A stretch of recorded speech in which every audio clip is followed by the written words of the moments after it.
Okay, so I just put a little backdrop on the drone so we can see everything a little bit clearer. But now we can talk about the hologram. So 2 main options you have here for the hologram. I'll look at our whole thing here together so we can see. First of all, what is going on here? Oh, I see.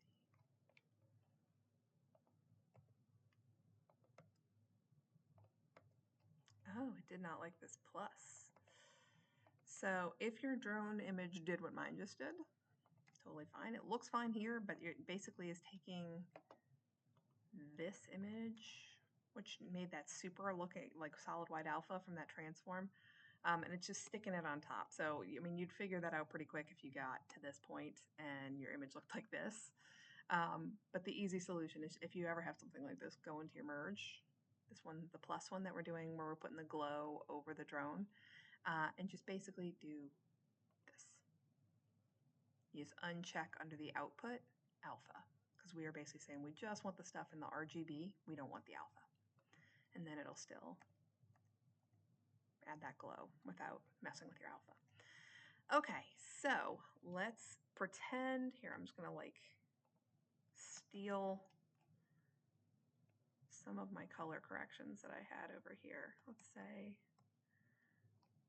I know I finished the drone and then I wasn't actually finished the drone, but I want him to look like they're same color. So it fits a little better. So let's say I was happy with this. I just copied over my background stuff, and let's say I had a defocus on it too.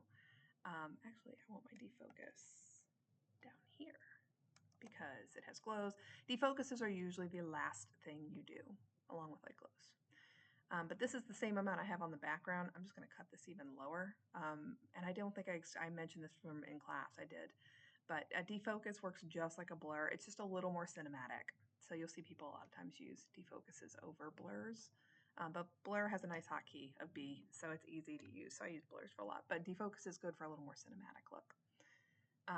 But I would want to make sure that I had a defocus on of some sort to kind of soften the thing up just a little, not as much as the background, but not as in focus like this as the foreground. So something in between. And just some sort of coloring, black point check, do all that sort of stuff. Y'all should know that jam, but check your black point, check all that goodies. And then let's assume our drone is good. Let's assume our guy is good. Everything looks pretty good there. Now we need our hologram. Let me go find where it is. All right, I have stuff from in class heading down there. All right, so we need to figure out, we have our hologram footage first of all, which looks like this. There's a bunch of stuff in here. Y'all can isolate specific parts if you want to roto things out. Y'all can color these. You can really go nuts with this stuff if you want. But you just need to have some element from this in your shot. So if it's this little sine wave, if it's the whole thing, I think most people probably defaulted to using the whole thing, and that's totally fine. But we're going to do like an Iron Man glowy HUD hologram type situation here. So this is an MOV, does not have an alpha, which is okay because it's a glowy hologram. So we just need the bright stuff. We actually don't need any of that other stuff. But we need to look at our image and figure out where this is going to go. So ideally, it's going to go, if in the first example here, I'll show y'all how to do the, if you want it just kind of floating. So here, first I'll show you the drone kind of coming projected out of the drone. Which a lot of people seem to like because it's kind of fun. So the only caveat with this one, you do have to roto. You're going to have to roto this, which you can do at any point. You're going to need it. But you would basically make a roto. I'll do one frame so y'all can really kind of see. And this is a soft shape, so you're going to have to treat it a little different. I don't need that whole thing over there. I just really kind of need, like, I'm going to make it kind of happen like right here. If you have it happening like over here, you know, roto the appropriate areas. But I'm going to have it kind of go right up to the edge because I'm going to blur it. Because if you look, this thing is out of focus. So if I'm putting that there, that means I want it in front of my guy, but I'm going to have to make my roto and cut out the stuff that sits in front of that. So it'll be more like this. So if I just put this on top, you should be able to see kind of roughly what's going on here. So that. So sometimes for some people, I don't know why, the over was not showing like this. It was just showing flat, like it looked more like this. But first of all, make a note of how large this is. So that is going to be another weird resolution one that we're going to have to keep track of. That's why it comes in so large here. If you zoom out, you can see just how big compared to our image it is. So, but no matter what, we want to come in here, even if your stuff looks like this, you want to change this and go set this to plus. And I know it didn't look like a whole lot there, but it's basically only going to let the bright stuff show through, none of the dark stuff. That's what we want. So if you want this to come out of the TV script, like out of the drone, like it's kind of in front of this guy, but it's not behind this TV because that wouldn't make sense, we can do that pretty easy. So the first step of what I would say do is to do a normal corner pin. You don't need a tracker, you don't need any of that stuff, just the actual default out of the box corner pin. And if you view it at the image, you can see it literally just puts a corner in each spot. And it's like push pins for a poster on a wall. You can just grab them, move them around, do whatever you want. But when you view it over here, it's going to be in different positions because of how big that image is. So that's why I would say view it from your plus. Like definitely view it after it's being applied on top. Don't view it by itself, because then you can nudge it into place. So keep in mind perspective. It's never going to be a perfect square at camera. It's probably going to be more something along like those lines. And there's really not a right or wrong answer for how to place a lot of this stuff. It's kind of up to you, especially if it's coming out of his mouth or something weird. So I'm going to say I'm pretty happy with that. Done. You can always move that stuff around too, but this is not coming through very bright right now. So the first thing I want to do is put like a grade on it. And you can see pretty quick, if you just kind of crank stuff up, you're able to get a much better glowy result. And just because the slider is maxed out here, you can always type in your own values if you want. You can add colors, you can do whatever you like to this. Some people were making these different like reds and blues and pinks and stuff like that. So I might, here, I'll make mine a fun color. If you lift your gamma, you're going to get more glowy, like the kind of stuff inset in these things. If you lift the multiply, it's going to lift more the brighter brights. But you're going to want to put a grade so you can see this stuff a little bit better. I'm organizing as I go. Then you are going to want to put on a glow, because holograms kind of need to glow. And you notice how as soon as I just drop that glow on there, it looks like a hologram. So you can dial in these settings if you want. Usually the ones out of the box are decent for a hologram, especially at this scale. But you're free to tinker with it if you want. But at this point, this is kind of giving hologram type vibes, which is what we want. But now, like I was saying, that roto shape that I made, I want to cut this out so it's not overlapping it. That doesn't make sense. But I want to do it before, ideally before my glow, because I'll show you what happens if I do it after. So I'm going to put it after first, and I'll make a grade. So I like to do where I set my grade and then I set it to all channels. I'm basically saying in the RGB and the alpha. We're going to get rid of everything that's in this roto. We're going to get rid of. So if I do that and then say multiply down, it gets rid of what I rotoed. Now, since this is a soft shape, I'm going to want to put a bit of a blur on it to make it feel a little more natural. And you can kind of see as I do that, it really does start to feel more integrated, where you can see that light kind of blending around the softened edge. So you can figure out what looks good to you and kind of dial that in. But now this definitely kind of lives in front of him. So what I was saying before about like why you would want to put the glow after it. Actually, here, let's see if I can, I'll show you. I will show you both, and then I'll delete the one I don't want.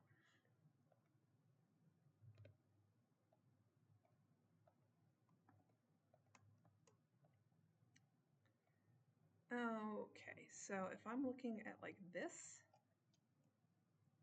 versus if I'm looking at this, it's real subtle and small difference, but if you look at kind of the edge here where this is fading off, you get a more realistic result if the glow happens after. So that's actually what we want here. So that's what I'm going to do. Put it after. So now if I go look at this, it's got a little bit of a glow happening around, still is happening everywhere, but it happens a little more correctly with the roto shape that I made. So that's pretty good for that. You now have your image on here. Problem is this is not wobbling yet with the camera. So we know from this guy here, the camera is drifting and wobbling a little bit throughout the whole course of the shot. So we've got to give it this information to this picture too. Otherwise everything's going to be wobbly and this is just going to be stuck in place. So thankfully we already have the information we need from when we tracked over here. So remember this one that we used for the drone was tracking this point right here. That's exactly what we need. So we can literally just create another match move node, come down, and we're going to hook it in to our stuff. So I tend to like to do all my transformy stuff kind of up top if possible. So I'm going to do it like right here. So you can always check and make sure it didn't move your stuff too much. It really shouldn't. It might nudge it over a little bit, so you can always kind of adjust your corner pin after. But now this is going to move in sync with like this, basically this spot on this light. So it's going to feel more integrated.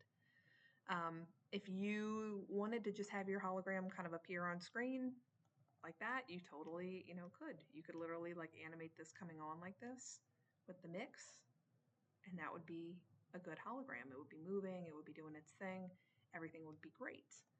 But if you want it to come out of the mouth of the drone, we can definitely do that too. But for that to work, we're going to need a different node called VolumeRays. So the VolumeRays node works pretty cool. It basically makes God rays. But there's one thing we need to do first. So if I go look at our image up here, it's still a big weird size. So at the end of this, I'm going to put a reformat to get this back to our natural image resolution. Oh wait, actually I don't want a reformat. I want a crop. My bad.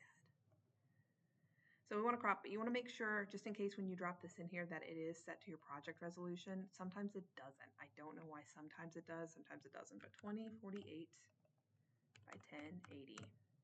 And then click on that little reformat button.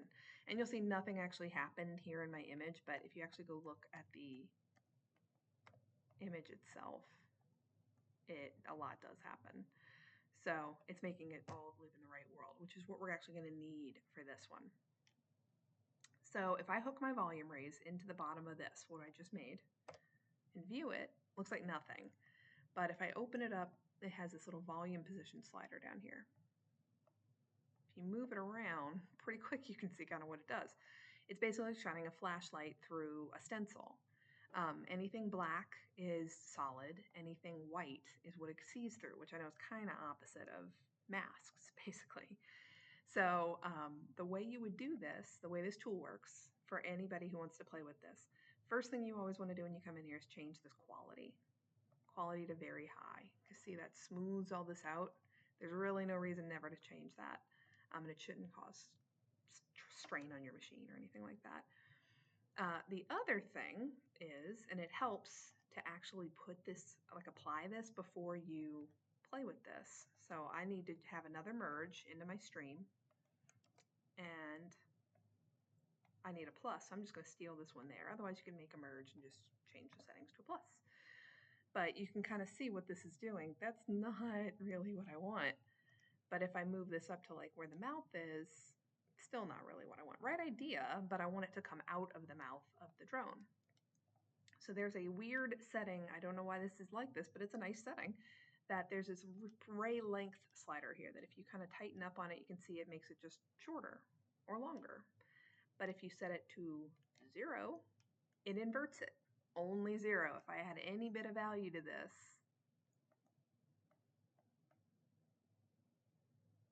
like it doesn't make sense anymore. So you need it to be at 0. But it now looks like a hologram. So again, you could dial in my brightness is pretty high, but you could dial in your brightness. It does have a luma tolerance slider up here if you want to play with that. Like I know this is super bright, so you can't see a huge change, but it will bias a little bit of how it's looking for stuff.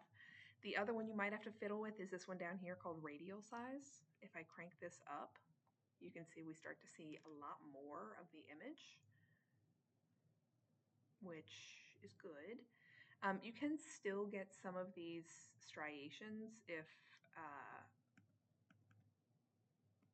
it's being pushed a little bit too far. So if you do have that, you can always just add like a little bit of a blur. I wouldn't add but a tiny bit, because you'll see like it can, like that's okay. Like you could get away with that. You can also add a glow to this if you want to actually kind of force it to be extra glowy, but you would be able to kind of control that a little bit better. So now the only thing we have left to do with this is all based off of this position.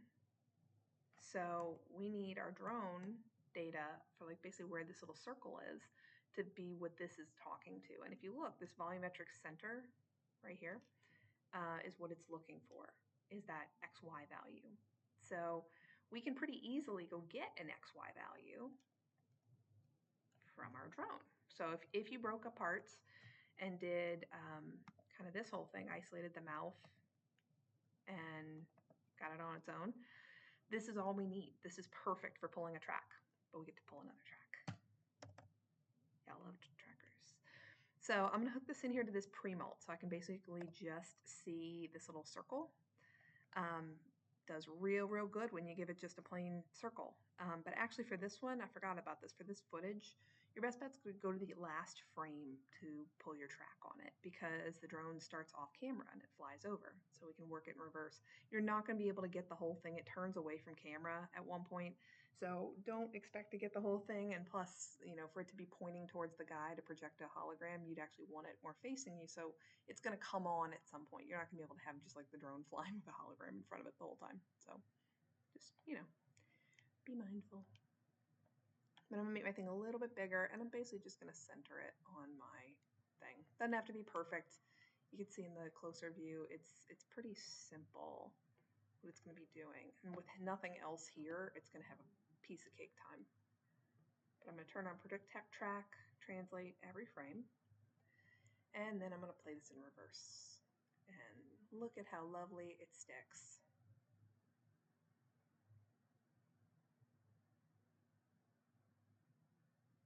Ta-da! All right, so mine broke here.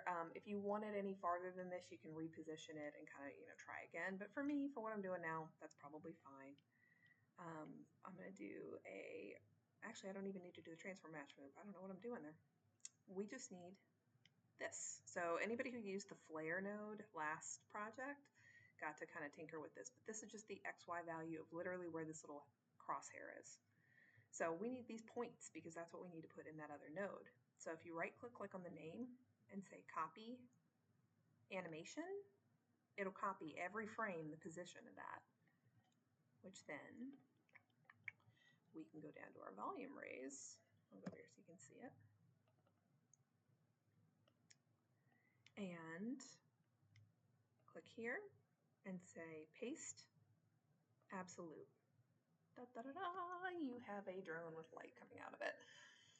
So at this point, you have a fully working drone that wiggles and moves and follows the camera. You have a fully working hologram that wiggles and moves and follows the camera, but also has the emanating point on it coming out of the drone. So if you wanted that to happen from the drone, you 100% could do this like this. And then if you want it to appear at a certain point, that would just be setting some keys on your mix. And I only animated the one frame, so I can't show you, but just, you know, basically animating both of these on at the frame that you would want it on. So it could flicker on, it could come on quickly, anything like that. You can do too, if you want to combine kind of the other technique that I'm going to also show over here next, you could also put a transform up above your transform match move. So just like we did for the drone, where we scaled it up. But if you put a transform here, actually, I'm lying again. You would want it above the corner pin. That's why. But if you put it right here, if you view it, that's when the image is whole. That's when I can mess with this image by clicking this little 2. I now have a little control independently of the different axes. So I could do if I come down here and view it again, I could literally have this animate on like so. I will turn these back so you can see everything. Okay, they're on. But you could literally have it like appear on frame.